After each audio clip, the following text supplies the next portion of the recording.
Daily News. Shawn, what did you think of Errol's performance against Mikey Garcia? And the second part of that is, I know you share something with LeBron James.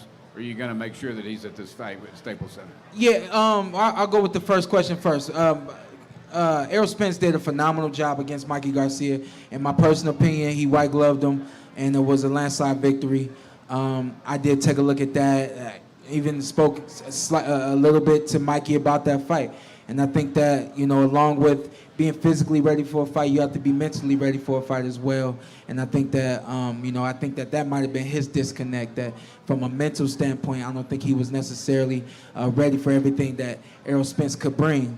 And I know that I will be. And then on the other end of that, the funny thing is, Errol Spence has had one pay-per-view fight, and he thinks he's the money grabber. He thinks he's the pay-per-view star. I guarantee you there will be more. You said that, not me. I guarantee you there will be more fans there supporting Shawn Porter than Errol Spence, and I guarantee you there will be more pay-per-view buys for Shawn Porter versus Errol Spence than there were for Errol Spence versus Mikey Garcia. And the reason why for you that, never fought at home? The reason for that will be because of home? Showtime Shawn Porter. LeBron James will be in the building. Why you never fought at home? Martin Lawrence will be in the building. Why have you never fought at home? The stars of the stars will be in the building with a guy in LA, nobody knew. And it will be because of Showtime Shawn Porter, not the truth, Errol Spence. Dan. Errol, you can't see me. I'm over on the other side. It's Dan Rayfield from ESPN. Errol, like Mark asked Shawn about his performance in his last fight, I'd like to know from your perspective if you saw Shawn's performance against Ugas a couple months ago, where I think a lot of people would agree that Shawn might have been, could have certainly not won that fight. It was a close fight. He won it very closely. What were your thoughts, and do you take anything out of that and how he may perform against you? That fight could have went either way. It was a good fight. Ugas is a good fighter. Ugas is good, tough.